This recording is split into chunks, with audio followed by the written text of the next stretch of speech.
Hello students, आज हम पढ़ेंगे भिन्न या फ्रैक्शन। तो इसके लिए अपन देखते हैं कि मान लीजिए आपका आज जन्मदिन है, तो आपने क्या मंगाया है? केक मंगाया है। ये केक है, ठीक है। अब आपको इस केक को आपके माता पिता और अपने दोस्त, सब अपना दोस्त आपका एक ही आया है, तो हम इस केक के 4 टुकड़े करेंगे। केक के 4 टुकड़े कर लेंगे। अब इन 4 टुकड़ों में से एक टुकड़ा आपने अपने दोस्त को दे दिया, तो आपने कितना टुकड़ा खर्च किया? खर्च केक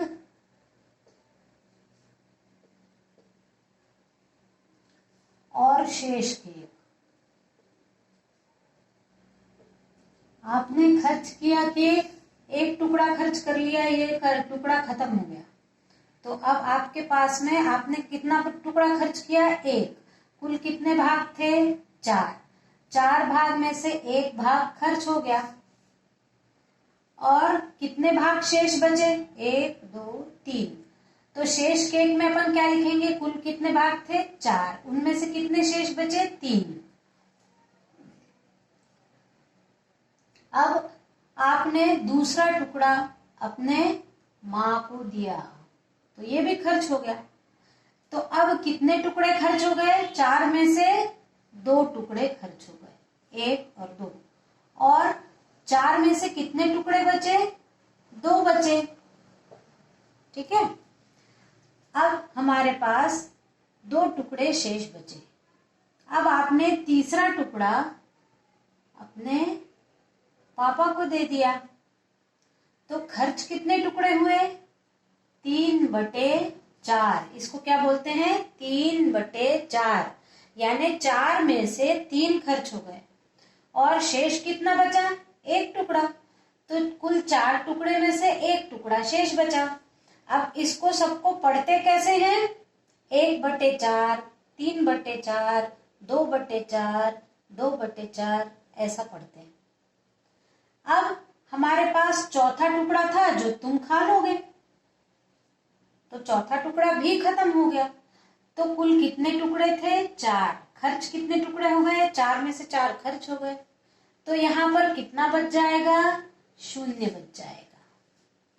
अब देखिए, ये जो है 1/4, 2/4, 3/4, 4/4, इनको ऐसा पढ़ा जाता है, ये भिन्न कहलाते हैं।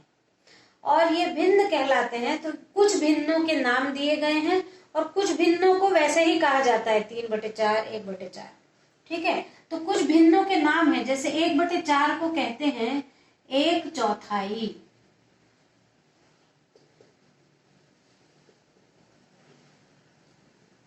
1/2 को कहते हैं आधा, 3/4 को कहते हैं 3/4, 3/4। ये इन तीनों को नाम दिए गए हैं। इसके बाद जो भी होता है उनको सीधे 2/4, 5/6, 8/6 ऐसा कहा जाता है। अब हम ये देखते हैं कि इस भिन्न में ऊपर के अंक को अंश कहते हैं और नीचे के अंक को हर कहते हैं। ऊपर का अंश कहलाता है और नीचे का हर कहलाता है। और एक बात इसके बारे में बताना इस समय बहुत जरूरी है कि जब भी कोई भिन्न लिखी जाती है तो उसको उसके सरलतम रूप में लिखा जाता है। भिन्न का सरलतम रूप।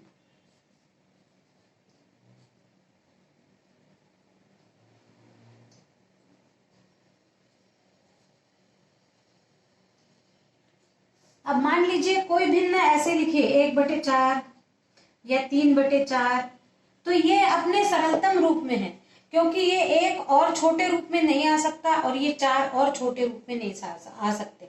ये 3 छोटे रूप में और नहीं हो सकता, 4 छोटे रूप में और नहीं हो सकता।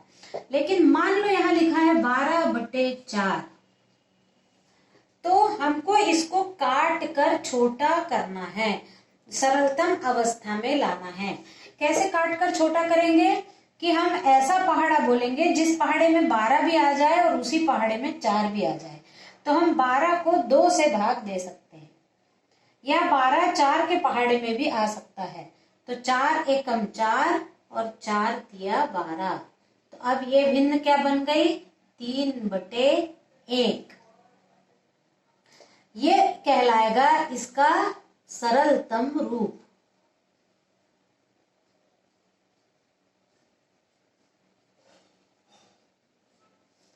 मान लो यहां पर दिया है 6/9। इसको इसके सरलतम रूप में कैसे दिखाएंगे, तो 6 में 9 का भाग तो नहीं जाएगा, या 9 में 6 का भाग नहीं जाएगा, तो हमको ऐसा पहाड़ा देखना है जिसमें 6 भी आ जाए और 9 भी आ जाए। तो 3 के पहाड़े में 6 भी आएगा, 9 भी आएगा, तो 3 दूनी 6 और 3 तिया 9। तो ये जो कहलाएगा, ये इस भिन्न को ऐसा नहीं लिखा जाएगा 6/9 के रूप में। भिन्न को हमेशा सरलतम रूप में लिखा जाता है, जब तक वह कटती है तब तक काटते जाएंगे। ये कहलाएगा इसका सरलतम रूप।